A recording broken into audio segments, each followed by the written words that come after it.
আমাকে দিব না এক টুকরো গোছ। এই দেখেন সারাদিন ধরে কি দিছে, এই যে দেখেন দেখেন এই 2 টুকরো গোছ দিছে এই চোরের বাচ্চারা। আর আমরা গরিব মানুষ, আমরা এক টুকরো কিনে খাইতে পারি না। আর এই বাচ্চারা ফ্রিজে রাখি রাখি 10টা করে ফ্রিজ কিনছে। কালকেও দেখছি 5টা ফ্রিজ কিনে কিনে নিয়ে আর যাইতেছে এইটুক গোছ সারাদিনে ঘুরে। আপনার পরিবারের সদস্য কতজন? 4 জন, একটা মায়ে একটা বোলা, আমি আর আমার ওয়াইফ। ঈদুল আজহা এলেই ধর্মপ্রাণ মুসলমান মানুষের মধ্যে শুরু হয় কোরবানির ব্যস্ততা। চলে কোরবানি করা পশুর মাংস বিতরণের কাজ। আর এই মাংস পাওয়ার জন্য ছিন্নমূল মানুষদের মধ্যে শুরু হয় রীতিমতো যুদ্ধ। আপনার ব্যাগে কি? ব্যাগে মাংস। মাংস পাইছেন? মাংস এই যে দুই বাসায় দিচ্ছি। 2 বাসায় গিয়ে কতটুকু পাইছেন? এই যে এই যে আপনি তো মানে হাঁটাচলা করতে পারেন না ঠিক মতো? না না, আমি বুড়া মানুষ না, আমি বুড়া মানুষ না, হাত থাক না, দৌড়াই থাক না, কেমন এই যে ও তো কোরআনি দিছে বুঝতেই পাওয়া গেছে না। তো দিন দিন উঠতে উঠতেছে, ফ্রিজে তৈতাছে। হ্যাঁ ওই যে ফ্রিজে তৈতাছে। আর লাখ লাখ মানুষ যে ঢুকছে এই এডিতে নিচে মাইছে, আমরা ঢুকতেও পারছি না, নিতেও পারছি না। পাইছি কেজি হারে 1 কেজির মতো হবে। এটা যে পরিবারের সদস্য কজন আপনার? আমার পরিবারের সদস্য 6 জন। যেটুকু পাইছেন হবে সবার? আর না হইলে কি করা যাবে? এটা তো ভাগ্যের উপর নির্ভর করে। গরিব হয়েছি, কুরবানি দিতে পারি না, মানুষের তো চাই আর নেই। যেটুকু হয় অতটুকু খাইতে হবে আর কি। রাজধানীর কয়েকটি এলাকায় গিয়ে দেখা যায় এক টুকরা মাংস পাওয়ার আশায় বিত্তবানদের দুয়ারে দুয়ারে ঘুরছেন অসহায় দরিদ্র মানুষরা। কারো ভাগ্যে জুটছে সামান্য মাংস, আবার কেউ ফিরে যাচ্ছেন এক বুক হতাশা নিয়ে।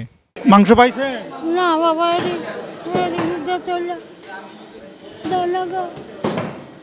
কখন থেকে ঘুরতেছে? কয়টা বাড়ি করছেন? কেউ দেয়নি? না বাবা, মাংস চাইতে গেলে কি বলে মানুষজন? কি বলে?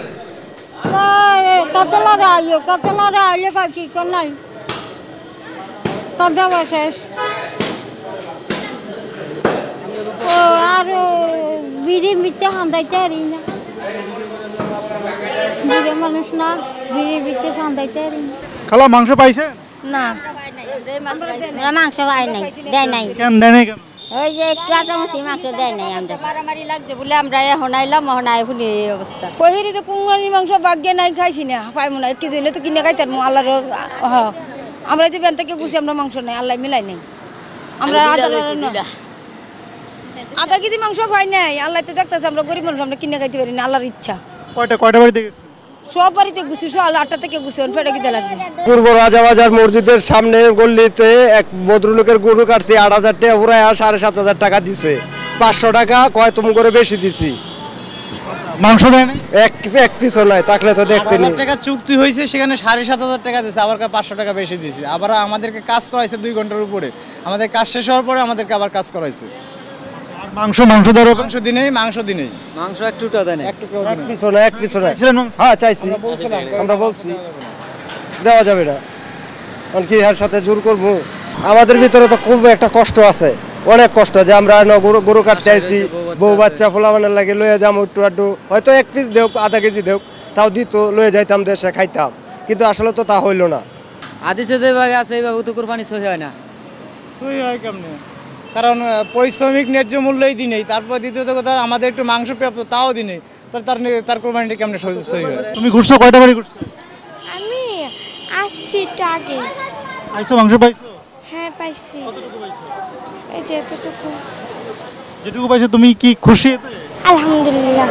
কেউ কেউ অসুস্থ শরীর নিয়ে সামান্য পরিমাণ মাংস পাওয়ার আশায় দাঁড়িয়ে আছেন ঘন্টার পর ঘন্টা। আবার কেউ মাংস না পেয়ে জড়িয়ে যাচ্ছেন তর্ক বিতর্কে। আমি